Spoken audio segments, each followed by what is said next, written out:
welcome back to the big show. Mitch English along with Andrea Jackson here. And as we get closer and closer to the warmer time of the year, now that we're into spring, early spring is right around the corner here, we start kind of changing up a little bit of what we drink. Now, one of the biggest things that we in America like to drink is some of that iced tea. Yes. A little history behind it. In the 1904 World's Fair was the first time the America in the United States actually tried iced tea. What? And now look at it, everybody has it. It's everywhere. So we got thinking about what we could do with tea, and there are a few things I don't know about, and you kind of turned me on to this Turkish tea, Turkish blend. Yeah. What does it explain it? Have you ever had Turkish tea Never before? even heard of it Do you know before. that there's a certain way you prep Turkish tea? Well, I would imagine when you brought in this device here that it would tell me a little bit more. But is it complicated? Because here's the thing: I love my tea bags. I know. And I love to just pour it in there and I don't have to worry about it. Easy, right? Yeah, right. But is this basically the same concept? I or- thought we'd start a new segment. Let's do tea. Let's do tea. I like that. Or what's the tea? What's the tea? Which is really tea for gossip. But anyway, Turkish tea. Spill the tea, too. What's interesting about the Turks is that they're known for their coffee. They usually do really strong coffee in super small cups. Oh, okay. But they're also known for tea. And in Turkish tradition,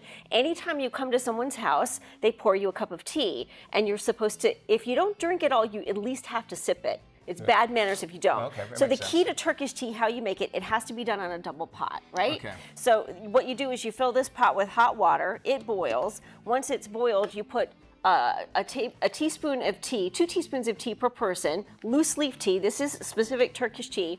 In the pot up top, you let it steep for about 15 minutes, right? Okay. Then you pour it. So the trick to Turkish tea is when you pour it, all right, you don't pour it all the way. You just pour a little bit like that. Okay. Let me get you some Turkish tea over here, my friend. Very Okay. nice. I noticed these cups here, not like Yes, normal. so with Turkish tea, the other tradition is you have to use glasses that have no handles. Oh. And then what you do is with Turkish tea, again, you top it off with a little hot water there. So it dilutes it a little bit, okay? And then normally it's not served with anything. You can serve it with a sugar or honey. But I decided I'd get us a little Turkish delight. Why not, The right? candy Turkish delight. So there you go. And then you always serve it with a small spoon. If you want to add some honey to it, you can. These are nice. Now let me ask you this: the Turkish tea, can it be any kind of blend, or is it the tea that actually? Technically, you From that should. area. If you do it, you should get it from this area. And so this By is the black specific tea? black tea. Black So we tea, do a right. little cheers and just a little sip. It might be hot, Mitch. So just be careful. Pinky out. I like it.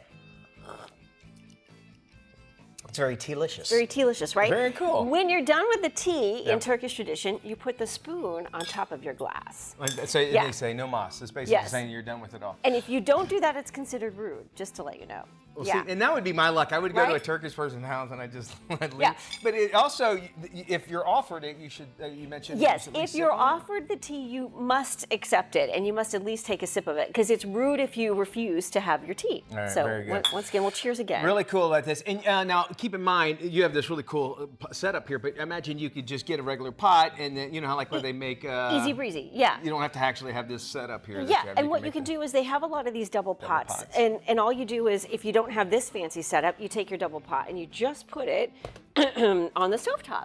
And you boil water in the bottom one. And then Once put it it's on the bottom boiled, top. you put the loose leaf, and it has to be loose leaf tea. Put the loose leaf in here, let it steep for about 15 minutes, and then you pour. So that's pretty much it. All right, so you folks that are enjoying the Turkish tea every morning, make sure you're doing it correctly. Yeah. And if you're ever offered it, it's you always say yes, and you take. And you don't have to drink the whole thing; just sip on it. Just sip on it. And then throw the little spoon on that as well. All right, Right? very cool here. If you want to get this and a whole lot more, we'd love to know. I'm done. Also, some other traditions maybe that your family or heritage might do. You can also drop us an email. Yeah. Rather, just go to our website, dailyflashshow.com. Head there now, and you'll watch this video as well as all the other information there as well. We got more Daily Flash coming up, don't we? It's all about the tea.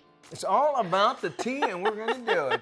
Stick around. We'll have more Flash coming up right Tea after time. this. Tea time. Any yo. good tea you got? Any good gossip you can Oh, share? girl, you don't even Ooh, know. I know.